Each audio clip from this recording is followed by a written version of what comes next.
Bismillahirrahmanirrahim. Assalamualaikum warahmatullahi wabarakatuh. Innal hamdalillah nahmaduhu wa nasta'inuhu wa nastaghfiruh wa na'udzu billahi min shururi anfusina wa min sayyiati a'malina. Man yahdihillahu fala mudilla lahu wa man yudlilhu fala hadiya lahu. Asyhadu an la ilaha illallah wahdahu la syarika lah wa asyhadu anna Muhammadan abduhu wa rasuluh sallallahu alaihi wa ala alihi wa ashabihi wa man sara ala nahjihi wa qatafa atharahu ila yaumil amma ba'd.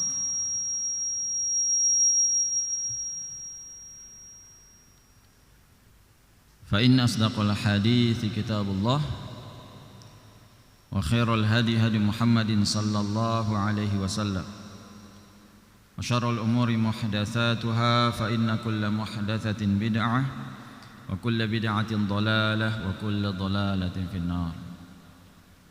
Ma'asyiral muslimin wal muslimat, jemaah Masjid Al-Imam Asy-Syafi'i yang semoga senantiasa dirahmati dan diberkahi oleh Allah Subhanahu wa taala. Alhamdulillah, dengan izin Allah kembali kita bertemu di salah satu rumah Allah Subhanahu wa taala ini. Pertemuan yang dilandaskan karena iman kepada Allah Subhanahu wa taala, insyaallah. Yang mudah-mudahan kita semua termasuk orang-orang yang mencintai karena Allah Subhanahu wa taala, yang akan mendapatkan mimbar-mimbar yang terbuat dari cahaya nanti di hari kiamat. Al-mutahabbuna fillah ala manabira min nur yaumal qiyamah. Kata Nabi sallallahu alaihi wasallam, orang-orang yang saling mencintai karena Allah akan berada di atas mimbar-mimbar yang terbuat dari cahaya di hari kiamat. Kemudian salawat dan salam tentunya tidak lupa kita sampaikan kepada Rasulullah sallallahu alaihi wasallam, yang tentunya kita semua berharap bisa mendapat syafaat beliau, bisa minum dari telaga beliau, dan bisa bertetangga bersama beliau di surga yang tertinggi, surga Al-Firdaus. Amin ya rabbal alamin. Baik, ma'asyiral muslimin wal muslimat rahimakumullah, di waktu yang singkat ini tentunya seraya kita menunggu datangnya waktu sholat berikutnya, sholat Isya, kita pada kesempatan kali ini insyaallah akan membahas tema indahnya bulan Ramadan. Karena tentunya insyaallah tidak lebih sepekan lagi, kurang lebih sepekan lagi kita akan masuk tanggal 1 Ramadan. Perkiraan hari apa kita Ramadan? Sabtu ya. Kalau tidak Sabtu, Ahad. Ya. Sabtu atau Ahad. Karena hari Jumat kalau tidak salah sidang isbat ya, melihat hilal. Kalau hilal terlihat, maka kita puasa di hari Sabtu. Kalau tidak, maka di hari berikutnya, hari Ahad. Maka tentunya alangkah baiknya kita sebelum masuk ke bulan yang penuh berkah ini, kita mengingat-ingat bagaimana indahnya bulan Ramadan. Kenapa kita bergembira dengan datangnya bulan Ramadan? Atau justru seharusnya kita merasa kecewa, nggak bisa sarapan lagi, nggak bisa minum kopi pagi hari lagi? Maka tentunya yang ada di bulan Ramadan yang telah disiapkan oleh Allah Subhanahu wa taala bagi seorang yang beriman lengkap sudah. Semua yang diharapkan oleh orang beriman. Apa yang Allah sediakan?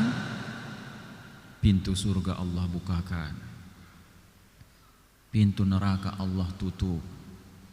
Rahmat Allah dan ampunan Allah berikan seluas-luasnya.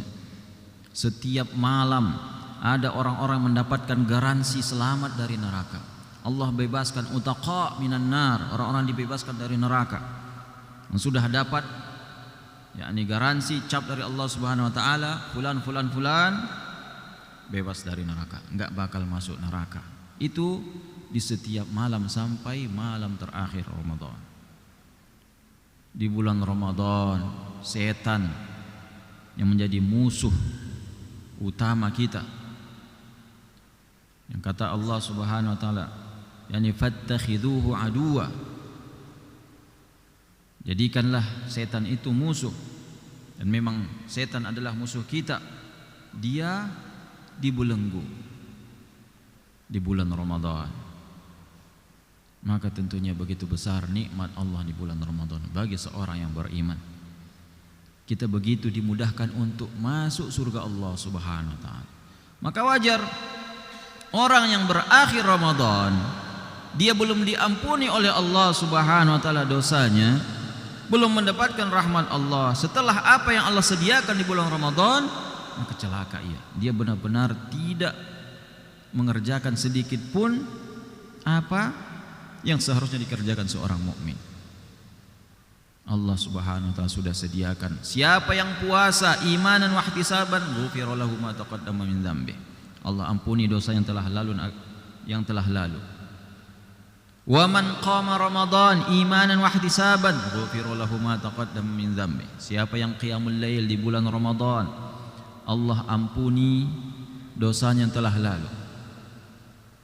Wa man qama lailatal qadari imanan wa ihtisaban ghufira lahu ma taqaddama min dzambi. Siapa yang qiyamul lail khususnya malam Ramadan, malam Lailatul Qadar, Allah ampuni dosanya yang telah lalu. Begitu banyak kesempatan mendapatkan ampunan dari Allah Subhanahu wa taala. Tentunya itu semua adalah tujuan kita.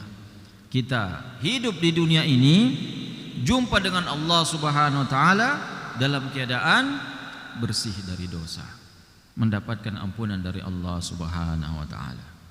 Dosa kita tentunya sangat banyak sekali. Dosa mata, dosa lisan, dosa hati, belum lagi dosa dengan orang lain, hutang piutang yang tidak terbayar, atau rasa iri, dengki dan sebagainya. Tentunya kalau tidak dengan rahmat dan ampunan Allah, mustahil kita masuk ke dalam surga Allah Subhanahu wa taala. Nikmat Allah yang begitu banyak, yang tentunya tidak mungkin kita bisa mensyukurinya semuanya. Maka tidak ada jalan selamat di akhirat kecuali dengan rahmat dan ampunan Allah. Dan rahmat dan ampunan Allah sangat banyak di bulan Ramadan yang akan datang ini. Allah sediakan seluas-luasnya rahmat dan ampunan dari Allah Subhanahu wa taala. Maka wajar seorang mukmin bergembira dengan datangnya Ramadan. Tetapi jangan salah juga, banyak juga hadis-hadis palsu yang disebutkan tentang bergembira dengan Ramadan. Ada hadis mengatakan siapa yang memberi kabar gembira kepada seorang mukmin akan datangnya Ramadan, maka dia akan masuk surga. Itu hadis palsu. La aslalahu, tidak ada asalnya. Tetapi tentunya hadis yang sahih, tentunya Nabi SAW memberi kabar gembira kepada para sahabat ketika datang bulan Ramadan. Beliau mengatakan, atakum syahrul Ramadan syahrul mubarak. Datang kepada kalian bulan Ramadan, dan itu adalah bulan yang penuh dengan keberkahan. Tuftahu fiha abwabul jannah wa tughlaqu fiha abwabul jahim wa tusfadu fiha syayatin wa maradatul jin, dalam sebuah riwayat. Walillahi utaqa minan nar wa dzalika fi kulli lailah. Nabi SAW memberi kabar gembira, wahai sahabat-sahabatku, wahai kaumku, datang bulan Ramadan, bulan yang penuh keberkahan. Keberkahannya bagaimana? Dibuka pintu surga, ditutup pintu neraka, dibelenggu setan-setan. Wa maradatul jin, dan jin-jin yang jahat Jadi jin tentunya tidak semua setan. Jin yang jahat itu dia masuk golongan setan, sama dengan setan-setan yang lain. Maka di hadis tersebut ada yakni dua jenis disebut oleh Nabi SAW. Tughallu syayatin, setan-setan dibelenggu, dan jin-jin yang jahat. Jin-jin yang maradatul jin, yakni pemimpin-pemimpinnya. Makanya mungkin ini bisa jadi jawaban kalau ada di bulan Ramadan bertanya, Ustaz, Anda pernah lihat ada orang kerasukan di bulan Ramadan, bukannya jin dibelenggu? Maka jawabannya tidak semua jin dibelenggu. Ada juga jin yang tidak dibelenggu, yakni jin yang biasa, yang bukan seorang penjahat. Yang kelas-kelas terinya itu dibiarkan. Kalau kelas kakapnya itu dibelenggu, tidak bisa bergerak dengan bebas. Seperti yang pernah saya ceritakan kalau enggak salah, di tahun-tahun sebelumnya ketika kita membahas Ramadan, ketika saya di pesantren dulu, dulu pesantren, kebetulan saya tentunya pesantrennya tidak sunnah, yakni sufi, akidah Asy'ariyah. Jadi banyak kawan-kawan itu belajar ilmu-ilmu, katanya ilmu putih lah, ilmu bisa terbang, bisa apalah. Kawan sendiri cerita, dia udah kenal sunnah sekarang, kawan kuliah dulu sama kami di pondok yang sama. Dia mengatakan, pernah saya mendatangi guru, seorang guru ilmu kebatinan, datang ke daerah yang sangat jauh. Kebetulan itu di bulan Ramadan, ia bersama kawannya berdua. Di malam hari setelah dibawakan syarat-syaratnya, bawa ayam jantan lah, bawa benang-benang lah, benang merah, benang putih, cermin, pisau dan sebagainya. Entah apa itu, Allahu a'lam.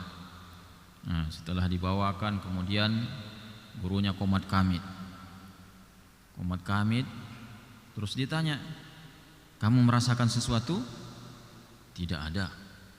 Dibacakan lagi, tangannya udah pegal ini, tangannya megang kepala si kawan tadi.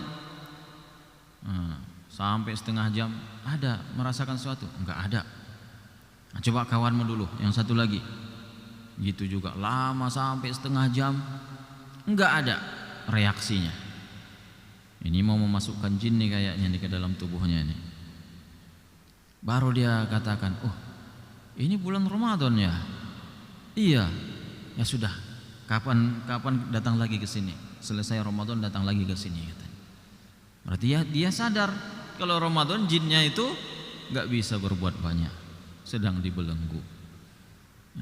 Tentu setan-setan, jin-jin yang bekerja sama dengan dukun-dukun, itu udah jin-jin yang jahat, yang mau mengabdi kepada manusia dan manusia pun mengabdi kepadanya, maka tentunya mereka dibelenggu. Jadi hakikat bukan hanya sekedar yakni majaz atau ma'nawi. Jadi Nabi SAW menyatakannya secara hakikat, bahwasanya setan-setan dibelenggu di bulan Ramadan, tidak bisa berbuat banyak, tidak bisa membisiki kita, mengajak kita kepada maksiat. Jadi kalau ada orang bermaksiat di bulan Ramadan, itu murni keinginan dirinya, bukan ajakan dari setan. Kalau dia sudah terbiasa berbuat jahat, ya di bulan Ramadan tetap berbuat jahat. Seorang mukmin insyaallah akan selamat.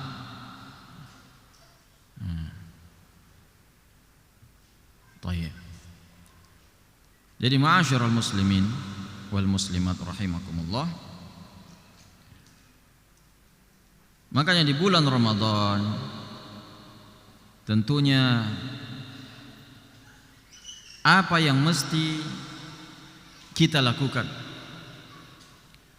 kalau untuk mempersiapkan diri bulan Ramadan? Maka tentunya di bulan Sya'ban kita melatih diri kita,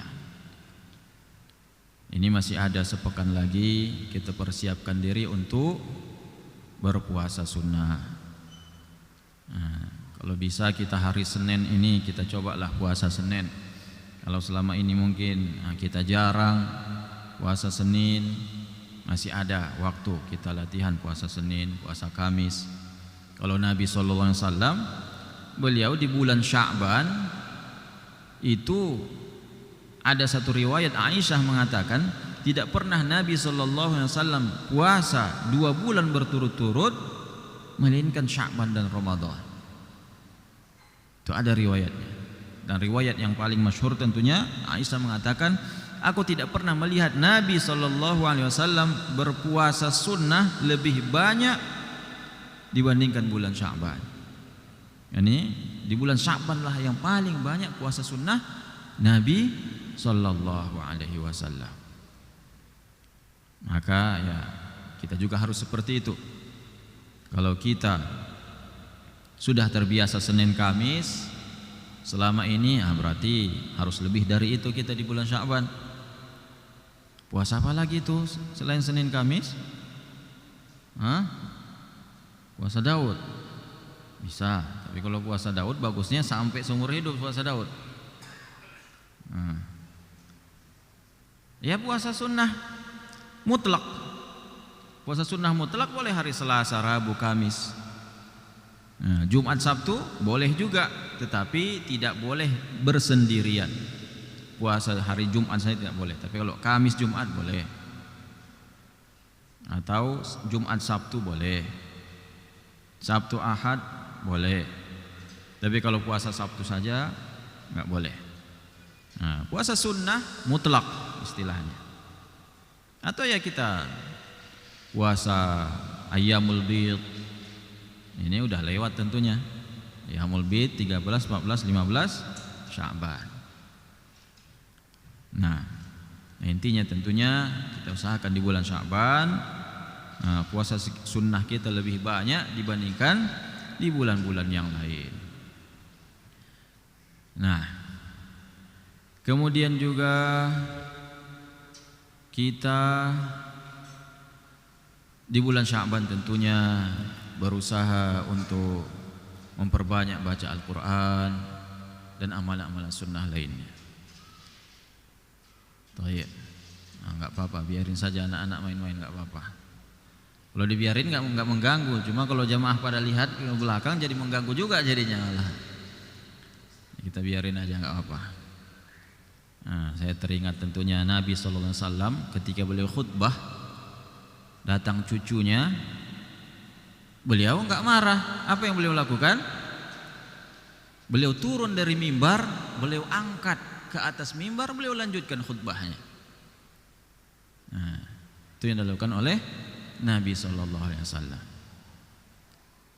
Malah beliau angkat ke atas mimbar, beliau gendong, lanjut khutbah.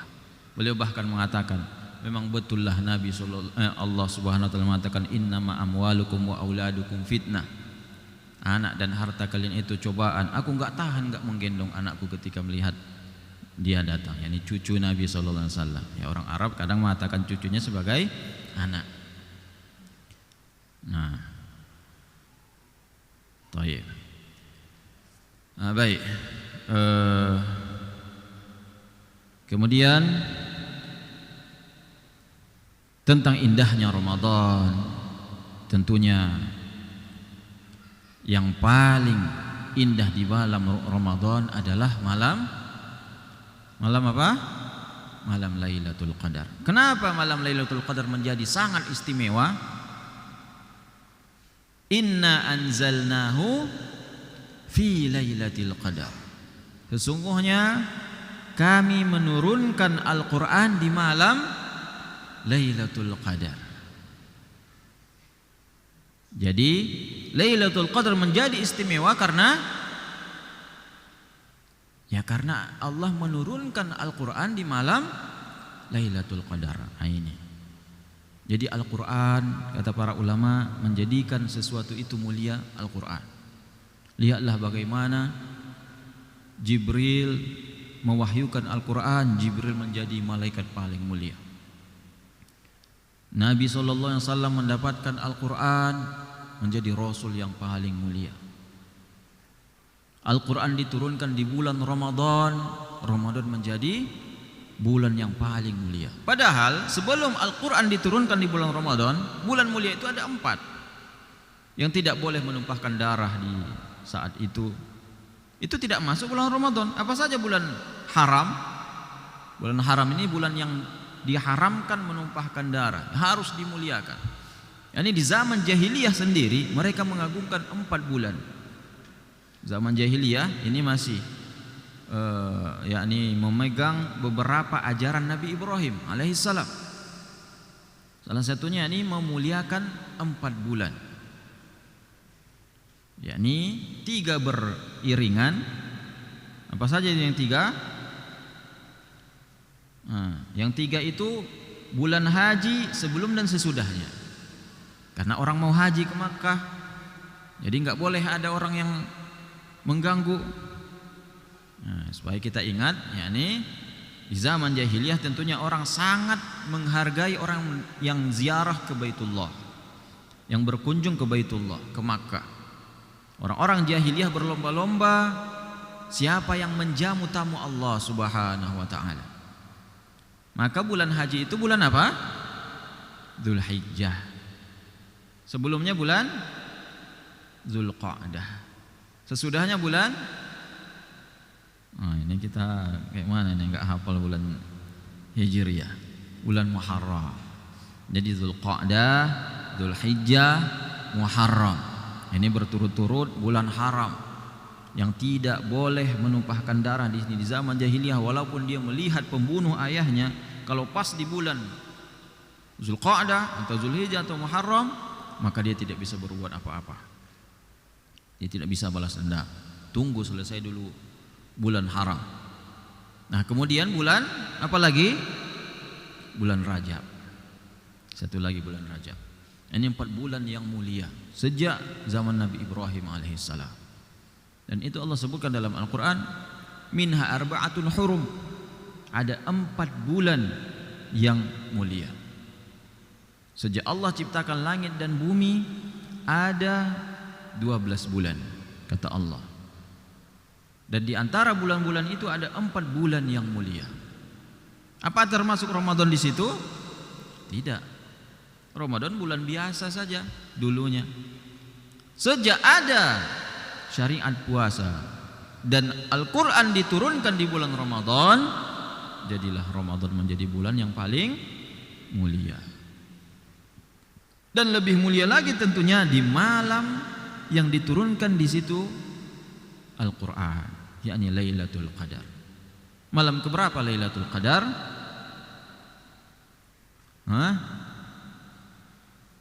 Yang pasti 10 terakhir Ramadan. Kemudian yang pasti malam ganjil. Adapun tepatnya, itu tentunya tidak ada nas dari Nabi SAW yang menentukan waktunya. Dan khilaf para ulama, apakah malam itu tetap 1 malam terus menerus setiap tahun atau berganti-ganti. Maka yang rajih wallahu alam berganti-ganti malam-malam ganjil.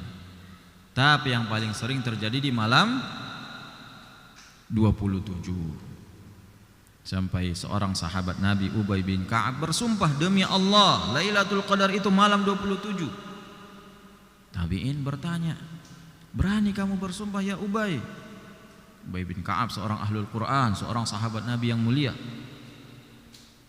Maka Ubay mengatakan, ya, karena saya melihat di malam itu apa yang disebutkan oleh Nabi SAW, tanda-tanda malam Lailatul Qadar. Di setiap malam 27, kata Ubay bin Ka'ab. Apa tanda-tandanya? Di malam itu tidak panas, tidak dingin. Dan di pagi harinya matahari tidak menyengat. Cahayanya ada tapi tidak menyengat. Teduh cahayanya. Itu tanda-tandanya. Dan Ubay bin Ka'ab mengatakan, saya selalu mendapati tanda-tanda tersebut di malam 27. Nah, dan anak pribadi juga setiap i'tikaf di bulan Ramadan di malam 27 itulah yang paling pas dengan tanda-tanda yang disebut oleh Nabi sallallahu alaihi wasallam. Walaupun beda dengan umpamanya Saudi, kadang Indonesia dengan Saudi berbeda satu hari, tapi senantiasa tentunya Allah Maha Kuasa. Allah Maha Kuasa untuk menjadikan umpamanya di sana malam 27, disitulah Lailatul Qadar. Di sini malam 27, disitulah Lailatul Qadar. Maka begitu mudah bagi Allah Subhanahu wa taala. Jadi jangan kita berpikir tentunya ya malam Lailatul Qadar sudah Allah tentukan, kalau salah menentukan di satu negeri berarti enggak bisa lagi. Malam Lailatul Qadar lewat. Ya Allah Subhanahu wa taala Maha Kuasa. Kalau memang diputuskan oleh pemerintah kita tanggal 1 umpamanya atau tanggal 2, maka alhamdulillah. Nah, sendiri pribadi tentunya, walaupun ini tentunya bukan dalil, ya ini sekedar pengalaman saja. Alhamdulillah sudah beberapa tahun, kurang lebih 7 tahun berturut-turut i'tikaf setiap tahunnya. Itu selalu di malam 27 terasa tanda-tanda yang dikatakan oleh Nabi sallallahu alaihi wasallam. Kalau hujan, berarti tidak malam Lailatul Qadar. Seperti itu? Enggak juga. Hujan bukan sama sekali menjadi penghalang Lailatul Qadar. Malaikat enggak bakal basah kena hujan, tetap turun. Bahkan ada dalil yang menyebutkan pernah malam Lailatul Qadar dan malam itu hujan. Melalui hadis Nabi SAW ketika pertama kali beliau mengatakan, sesungguhnya aku diperlihatkan malam Lailatul Qadar itu, cuma Allah membuatku lupa. Cuma yang aku ingat, yakni beliau mengatakan aku mimpi dan aku diberitahu malam Lailatul Qadar tersebut. Cuma aku lupa pastinya. Tapi aku lihat aku sujud di tanah yang berair. Maka kata para sahabat, di malam tersebut, dan itu malam 21, hujan. Di pagi hari Nabi SAW sholat subuh, kelihatan beliau sujud basah keningnya. Berarti sesuai dengan yang disebutkan oleh Nabi SAW. Malam 21 hadisnya kalau tidak salah. Jadi pernah malam 21. Kemudian malam nuzulul Quran. Kapan malam nuzulul Quran? Kalau di Indonesia malam 17, ya kan? Itu dari mana pengambilannya itu malam 17? Apakah benar Al-Quran turun di malam 17? Berarti Lailatul Qadar dong malam 17. Kalau ulama yang berpendapat malam 17 itu, ya walaupun ada juga pendapat itu berkaitan dengan kejadian perang Badar. Yang mana Allah mengatakan, in kuntum amantum billah wa ma anzalna yaumal furqani yaumal taqal jam'an. Yani kalau kalian beriman kepada Allah dan kepada yang kami turunkan di hari Al-Furqan, di hari dua pasukan bertemu. Maka para ulama mengatakan itu maksudnya perang Badar, dua pasukan bertemu. Kapan terjadi perang Badar? 17 Ramadan. Nah, di situ cuman masalahnya tidak ada secara sharih, secara terang, secara gamblang mengatakan Al-Quran yang diturunkan, jika kalian beriman kepada Allah dan apa yang kami turunkan di saat terjadi perang Badar. Apakah maksudnya itu Al-Quran? Maka ahli tafsir mengatakan itu adalah malaikat. Walaupun ada yang mengatakan Al-Quran, maka yang rajih itu adalah apa yang Allah turunkan ketika perang Badar? Malaikat. Maka berarti kalau kalian beriman kepada Allah dan malaikat-malaikatnya. Walaupun ada juga pendapat sebagian mengatakan maksudnya Al-Quran, maka dari situlah pengambilan nuzulul Quran di malam 17. Tapi ini tentunya dhaif, karena berlawanan dengan hadis Nabi yang sharih, Lailatul Qadar terjadi di 10 terakhir Ramadan, di malam ganjil lagi. Maka kemudian ketika dihitung-hitung oleh ahli sejarah, yang mana Nabi SAW mengatakan hari Senin yauma bu'istu, ketika aku diangkat sebagai Rasul, berarti diturunkan Al-Quran di hari Senin. Kalau dihitung-hitung kalender sejak zaman dahulu, mulai dari sekarang sampai zaman dahulu, sejak di zaman Nabi SAW disebutkan oleh para ulama, hari Senin itu di malam ganjilnya bertepatan di tanggal 25. Nah, ya seperti yang kita jelaskan tadi, berarti kadang 21, kadang 23, kadang 25, dan lebih sering terjadi di malam 27, bisa jadi malam 29. Maka intinya Nabi SAW mengatakan Lailatul Qadar di malam 10 terakhir Ramadan. Dan tentunya kita tidak disuruh untuk ya mencari-cari seperti orang kira. Ada yang bertanya dulu ketika Anda pernah menjelaskan tentang Lailatul Qadar, keutamaannya. Ada yang mengatakan, Ustaz, saya sudah tua seperti ini, sudah puluhan tahun, kenapa saya belum pernah menjumpai malam Lailatul Qadar? Emang bagaimana Pak malam Lailatul Qadar? Ya katanya air nggak mengalir, pohon-pohon pada tunduk. Nah itu kata-katanya, nggak ada riwayat sama sekali menceritakan hal tersebut. Ya malam Lailatul Qadar ya biasa, kalau secara keadaan tidak ada yang istimewa, yakni matahari, bulan jadi lebih bersinar, atau ya air tidak mengalir, itu semua adalah dongeng-dongeng semata. Nggak ada yang seperti itu. Lailatul Qadar bukanlah hanya satu saat saja, 5 menit, 10 menit, tidak. Lailatul Qadar mulai dari terbenam matahari sampai hatta matla'il fajar, sampai terbit fajar. Itu kata Allah Subhanahu wa taala, salamun hiya hatta matla'il fajar. Malam itu kesejahteraan, yakni keselamatan, rahmat Allah, ampunan Allah berada di malam itu sampai kapan? Matla'il fajar, sampai terbit fajar. Jadi bukan sesaat saja. Maka kita persiapkan diri kita sejak sekarang. Tentunya seseorang bisa maksimal dalam melaksanakan satu ibadah kalau dia punya target yang sudah ia targetkan. Orang yang bekerja perkara dunia, orang yang sukses biasanya dia punya target yang ia targetkan. Ya begitu juga kita tentunya dalam masalah akhirat ini. Mari kita targetkan apa yang akan kita lakukan di Ramadan ini. Mari kita anggap Ramadan yang akan datang ini adalah Ramadan terakhir.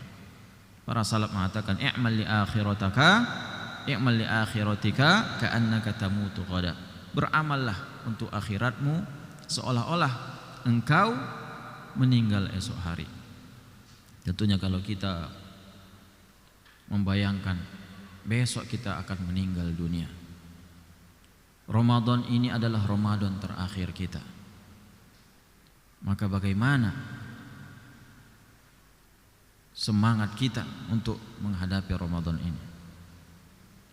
Orang yang sudah diponis hidupnya tidak lama lagi, paling lama 1 bulan, kira-kira masih enak dia naik mobil-mobil mewah? Udah sama saja mobil yang merek Lamborghini dengan mobil Sigra sama saja baginya. Itu pernah terjadi. Kalau ada yang pernah mendengar kisah siapa, ada orang Australia itu, dia keturunan Arab, kemudian dia Australia, lupa namanya itu. Terkenal dia sebelum meninggal dunia, dia masih muda tapi dia seorang milioner, mobilnya banyak, rumahnya mewah. Kemudian dia diponis kanker dan usianya tidak akan lama.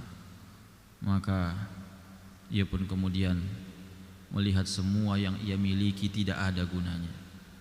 Maka sekarang dia baru sadar, hidup ini sama sekali tidak ada artinya.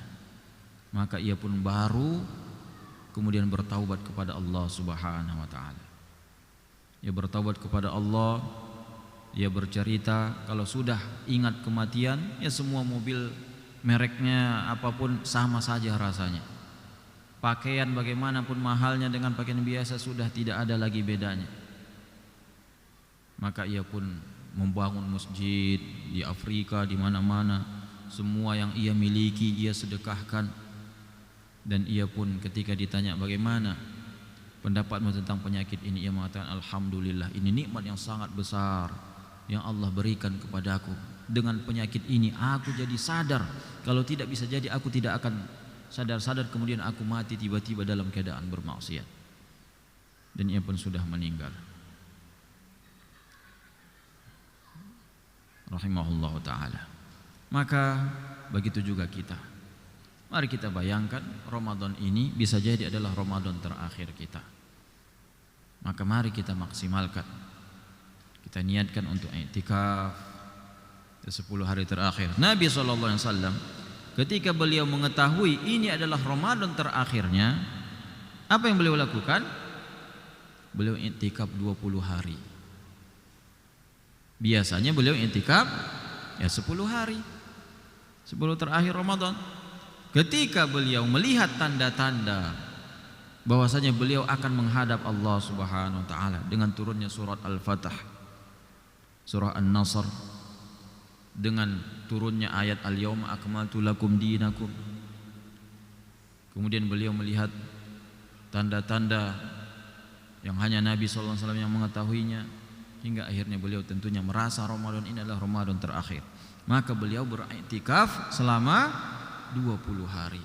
Sejak malam 11 beliau sudah masuk masjid, tidak keluar-keluar masjid, beribadah di masjid full. Jadi ibadah i'tikaf ini tentunya ibadah yang tidak pernah ditinggalkan oleh Nabi SAW seumur hidup beliau. Sejak ada masjid di Madinah, tidak pernah beliau meninggalkan i'tikaf.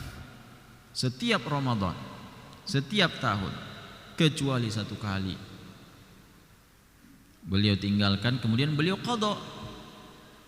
Pernah satu kali beliau beriktikaf, ada salah satu istrinya, Aisyah kalau tidak salah, minta izin, ya Rasulullah, boleh saya ikut iktikaf bersamamu di masjid?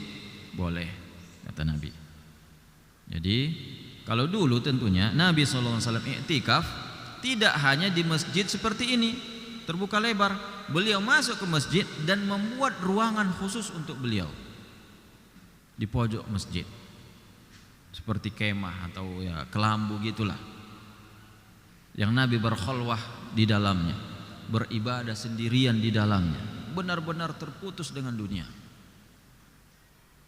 Nah, di pagi hari ketika beliau keluar dari tempat berkhalwahnya, beliau lihat, loh, di masjid ini ada tenda-tenda siapa? Ini Aisyah. Itu tenda siapa? Itu tenda Hafsah. Itu siapa? Ummu Salamah. Istri-istri Nabi SAW semuanya pada ikutan. Ini udah enggak iya ini. Nabi SAW mengatakan, yani apakah benar-benar kalian mengharap pahala untuk iktikaf ini? Ya sudah, iktikaf kalian, aku enggak iktikaf tahun ini, kata Nabi SAW.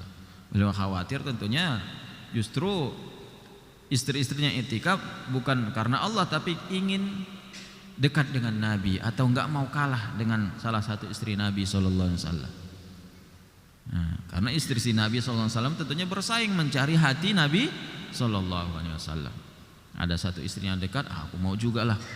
Akhirnya Nabi SAW tahun itu tidak iktikaf, tapi setelah bulan Syawal beliau ganti, beliau beriktikaf 10 hari di bulan Syawal.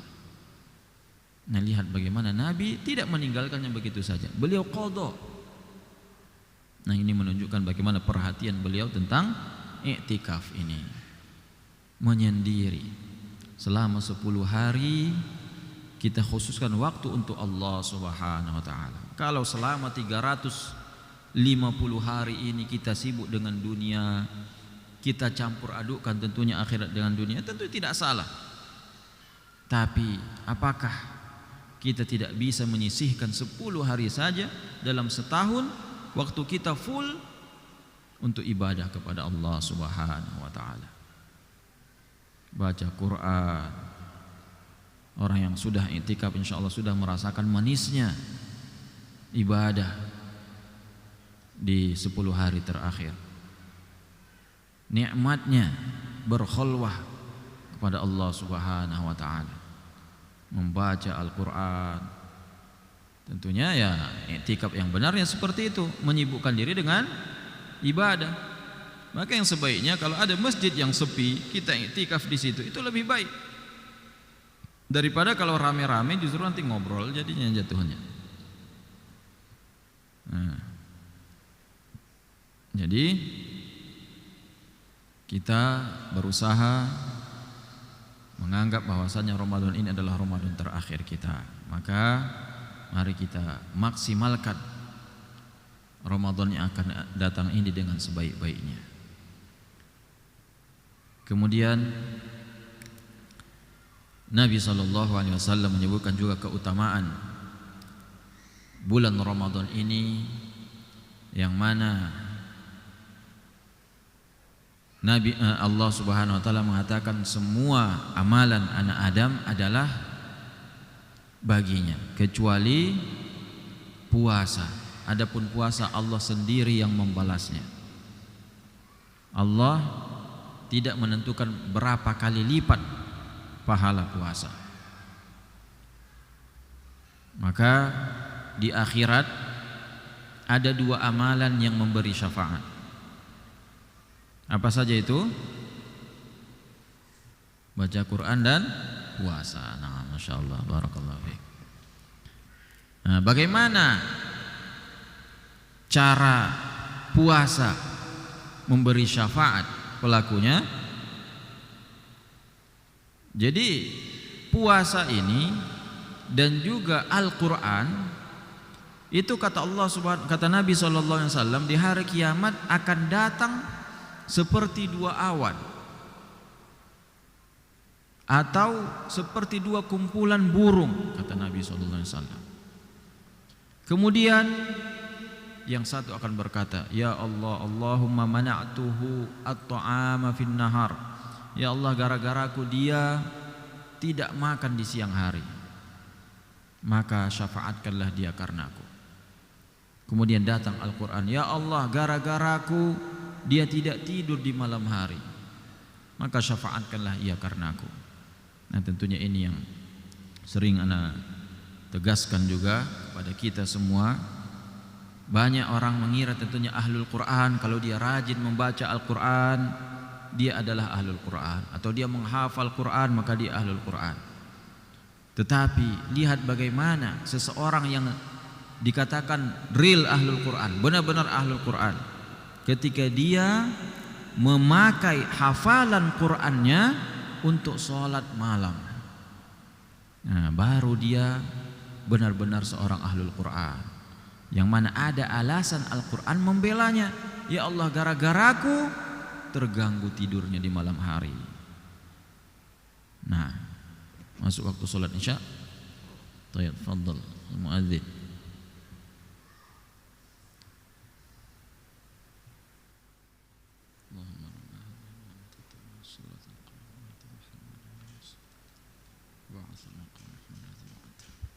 Baik, jamaah sekalian, sedikit lagi sebelum kita tutup. Tentunya kita ingatkan juga salah satu kelebihan bulan Ramadan yang mana doa-doa diijabah di bulan Ramadan secara umum, secara khusus doa orang yang berbuka puasa. Orang berbuka puasa, kata Nabi SAW, lis-shaim da'watun la turad, yang mana Nabi SAW mengatakan bagi orang yang berpuasa ada doa yang tidak ditolak oleh Allah Subhanahu wa taala. Dan di hadis yang lain beliau mengatakan lis-shaim 'inda fitrihi da'watun la turad. Bagi orang berpuasa ketika berbuka ada doa yang tidak akan ditolak oleh Allah Subhanahu wa taala. Nah, pertanyaannya ketika berbuka ini apakah pas ketika kita sudah minum, setelah kita makan baru kemudian berdoa atau sebelumnya? Nah, maka hal ini ditanyakan kepada Syekh Al-Utsaimin, Muhammad bin Shalih Al-Utsaimin rahimahullah taala. Beliau mengatakan sebelum dan ketika dan sesudah, selama kita masih di majelis tersebut. Ketika kita nunggu datangnya berbuka, maka sejak saat itu doa kita akan dikabulkan oleh Allah Subhanahu wa taala. Jadi, ya kalau kita umpamanya lagi duduk-duduk menunggu azan maghrib di depan bukaan, maka sebaiknya kita isi waktu dengan berdoa kepada Allah Subhanahu wa taala. Kemudian setelah azan maghrib, apa doa kita? Allahumma laka sumtu. Hadisnya dhaif kata para ulama. Allahumma laka sumtu wa bika amantu wa ala rizqika abtartu bi rahmatika ya arhamar rahimin. Ada riwayat Allahumma laka sumtu wa bika amantu. Tapi riwayatnya tetap dhaif juga. Yang disahihkan oleh para ulama adalah apa? Zahabat dhama. Itu dibaca tentunya setelah mengatakan bismillah. Bismillah kita minum. Jadi setelah kita minum barulah kita baca zahabat dhama. Sebelum minum apa dulu yang kita makan? Sebelum minum kurma dulu. Nabi SAW mengatakan, yakni beliau berbuka yuftir ala rutobat, beberapa rutob yang beliau makan. Apa itu rutob? Kurma, bukan kurma muda, kurma basah ibaratnya. Kurma basah itu maksudnya baru panen, belum dikeringkan. Kalau tamar ini sudah dikeringkan. Nah, bagaimana prosesnya wallahu a'lam. Dikeringkan supaya bisa tahan lama. Itu tamar, kurma. Kalau rutob, makanya tidak pernah kita jumpai. Kalau yang pernah umroh, lihat pohon kurma, apa ada tamar yang seperti yang sampai kepada kita, kurma yang sampai kepada kita di pohon kurma? Enggak ada. Dia bentuknya kuning-kuning, hijau kuning, itu yang ada. Nah itu dia. Kalau yang kuning itu yang udah matang, itu dia rutob. Udah matang tetapi dia belum dikeringkan, itu rutob. Nah, Nabi SAW berbuka dengan rutob. Dia ada kelat-kelatnya, agak kayak ada kelat-kelatnya sedikit. Rutob. Nah, kalau zaman sekarang ya alhamdulillah di Indonesia juga sudah ada. Kalau dulu tentunya belum ada freezer, belum bisa dibekukan. Nah, kalau sekarang ada. Insyaallah kalau mau mencari rutob, ada di toko Pak Tahir, ada enggak tuh? Allahu a'lam. Tanyalah beliau. Nah, di Pekanbaru ada beberapa toko kurma, ada tuh rutob. Nah, kalau tidak ada rutob, barulah Nabi SAW memakan kurma, tamar istilahnya. Bahasa Arabnya tamar. Tamar. Kalau tidak ada tamar, baru beliau minum air. Jadi itu yang duluan minum, makan kurma dulu, baru minum air. Kalau tidak ada kurma baru kita minum air. Setelah minum barulah kita membaca zahabat dhama, telah hilang dahaga. Zahabat dhama artinya telah hilang dahaga. Maka tentunya tidak sesuai kalau kita sebelum minum kita mengatakan zahabat dhama, hilang dahaga. Hilang dahaga dari mana? Kita belum minum. Zahabat dhama, hilang dahaga. Wabtallatil uruq, persendian juga sudah, yakni nadi-nadi sudah basah. Wasabatal ajru insyaallah, dan pahala pun telah tertulis insyaallah. Nah, itu yang disebutkan oleh Nabi sallallahu alaihi wasallam. Nah, kemudian satu lagi nasihat tentunya untuk memudahkan kita beribadah. Jangan lupa satu hadis yang dikatakan oleh Nabi sallallahu alaihi wasallam, kalau mau semangat beribadah, semangat jiwanya beribadah, ketika bangun tidur melakukan 3 perkara. Karena Nabi mengatakan yaqidu syaitan fi ala qafiyati ahadikum. Setan setiap malam itu mengikat 3 ikatan di leher kalian. Kalau bangun ia mengucap yazkurullah, berzikir kepada Allah, maka 1 ikatan akan hilang. Bangun tidur langsung kita mengatakan apa? Alhamdulillah. Minimal alhamdulillah. Kalau lengkapnya alhamdulillahilladzi ahyana ba'dama amatana wa ilaihin nusyur. Atau lebih lengkap lagi, ada lagi, la ilaha illallah wahdahu la syarikalah lahul mulku wa lahul hamdu wa ala kulli syai'in qadir walhamdulillah subhanallah la ilaha illallah wallahu akbar la haula wala quwata illa billah. Itu kata Nabi sallallahu alaihi wasallam, kalau baca ini maka apa yang ia minta, apa yang ia doakan akan dikabulkan, dan kalau dia salat pasti diterima salatnya. Hadis riwayat Bukhari, hadis yang sahih. Man ta'arra minal lail, siapa yang bangun tengah malam kemudian membaca la ilaha illallah wahdahu la syarikalah lahul mulku wa lahul hamdu wa ala kulli syai'in qadir walhamdulillah wa subhanallah wa la ilaha illallah wallahu akbar wa la haula wa la quwata illa billah, maka doanya akan dikabulkan, salatnya akan diterima oleh Allah Subhanahu wa taala. Nah, jadi berzikir terlebih dahulu, kemudian berwudu. Kalau berwudu, ikatan yang kedua akan hilang. Yang ketiga, sholat. Kalau dia sholat, maka 3 ikatan yang di lehernya ini akan hilang. Wa yusbihu ya'ani tayyiban nafsi nasyitan. Maka di hari itu jiwanya akan lapang, semangat. Semangat dalam ibadah tentunya. Dan sebaliknya, kalau tidak, kalau ikatan itu masih ada, asbaha khabithan nafsi, jiwanya akan malas, kasla, kata Nabi sallallahu alaihi wasallam. Tentunya ini berkaitan dengan akhirat. Makanya banyak orang semangat bisa naik gunung 100 kilo tapi melangkah ke masjid begitu beratnya. Ya karena ya malas. Setan itu masih mengikat lehernya.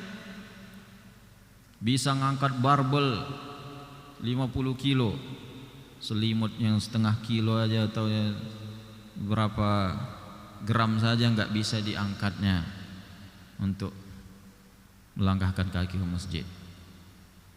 Yaitu karena setan menguasainya. Maka tentunya kita usahakan, jangan lupa setiap bangun tidur kita berzikir. Alhamdulillah, kita baca doa bangun tidur tadi minimal alhamdulillah. Alhamdulillahilladzi ahyana ba'da ma amatana wa ilaihin nusyur. Atau doa yang tadi tentunya kalau belum hafal ya silahkan dicari. Bisa dibuat doa bangun tidur yang agar doa dikabulkan. Umpamanya cari di Google, insyaallah bakal muncul tuh. Doa bangun tidur yang paling panjang. Tahu dia itu, tahu semua Google tuh. Nah, jadi mungkin ini saja pesan yang bisa kami sampaikan. Mudah-mudahan kita bisa memaksimalkan waktu kita di Ramadan ini dalam beribadah kepada Allah dan menjadikan kita hamba-hamba yang istiqamah sampai bertemu dengan Allah Subhanahu wa taala. Baik, sebelum kita tutup, apakah ada pertanyaan?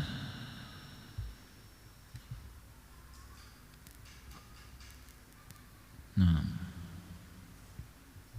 Waalaikumsalam warahmatullahi.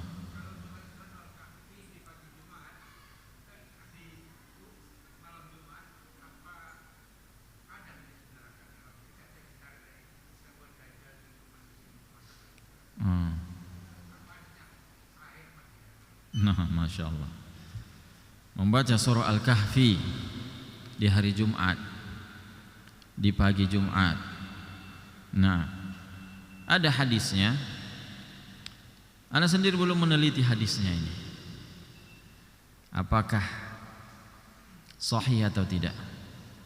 Tentunya kita tahu khilaf akhir-akhir ini tentunya viral ya kan. Ada yakni majelis tarjih al-irsyad. Kumpulan yakni para asatizah al-irsyad menyimpulkan katanya tentang hadis fadilah surah Kahfi dhaif yang dibaca hari Jumat, yang menyebutkan hari Jumat itu dhaif. Tetapi yang sahih tidak ada kalimat Jumatnya. Man qara'a surat al-Kahfi yakni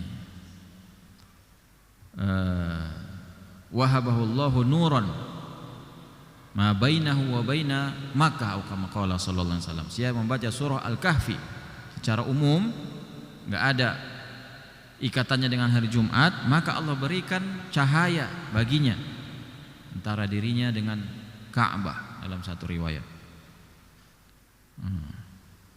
Tapi tentunya seperti yang Anda sampaikan tadi, ada juga asatidz seperti Ustaz Abdul Hakim Abdad. Beliau tegas mengatakan, setelah viral ini ditanyakan kepada beliau, Ustaz, bagaimana menurut antum hadis tentang surah Al-Kahfi? Sebagian asatidz mengatakan dhaif. Beliau mengatakan, saya sudah meneliti hadis itu sahih li ghairihi. Anda sendiri pernah mencoba dulu ketika saya dulu belajar bersama Syekh Abdul Hasan, beliau menyuruh untuk mentahqiq hadis surah Al-Kahfi. Ana sendiri belum menjumpai illahnya. Ya memang ana akui ana bukan ahlu hadis. Tapi sejauh yang ana cari waktu itu, ana melihat wallahu alam dia pendapat yang mensahihkan itu banyak. Imam Hakim sendiri beliau mengatakan hadisnya sahih. Sahih Imam Hakim. Tapi kita tahu tentunya Ustaz Piranda sendiri beliau ikut pendapat Syekh Abu Ishaq Al-Huwaini yang mengatakan yang sahih mauquf dan lafaznya tidak ada hari Jumat, maka ana merasa butuh lagi penelitian yang lebih detail lagi. Jadi wallahu alam, mana pendapat yang lebih sahih butuh masing-masing kita tentunya mencari semampu kita.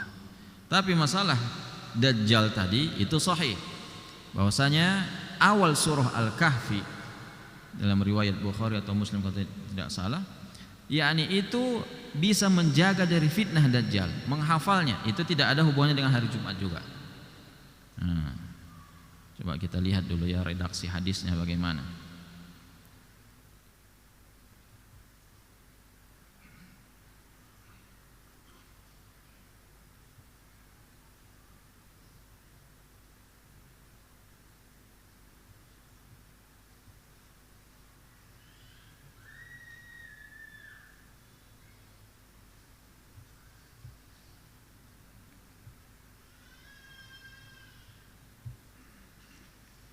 Nah, man hafidha 10 ayatin min awwali suratil Kahfi usima min fitnatid dajjal rawahu Muslim. Jadi siapa yang menghafal 10 ayat awal surah Al-Kahfi, maka akan dipelihara, dijaga dari fitnah Dajjal. Itu lafaznya. Tidak ada hubungannya dengan hari Jumat. Siapa yang menghafal 10 awal dari surah Al-Kahfi, maka akan terjaga dari fitnah Dajjal. Hadis riwayat Muslim. Berarti surah sampai ayat ke-10 itu sampai ayat mana itu ya? Surah Al-Kahfi.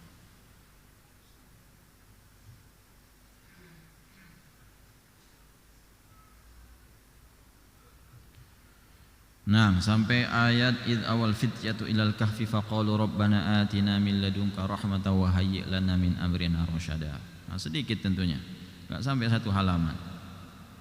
Nah, kalau kita hafal itu, itu akan dijaga dari fitnah Dajjal.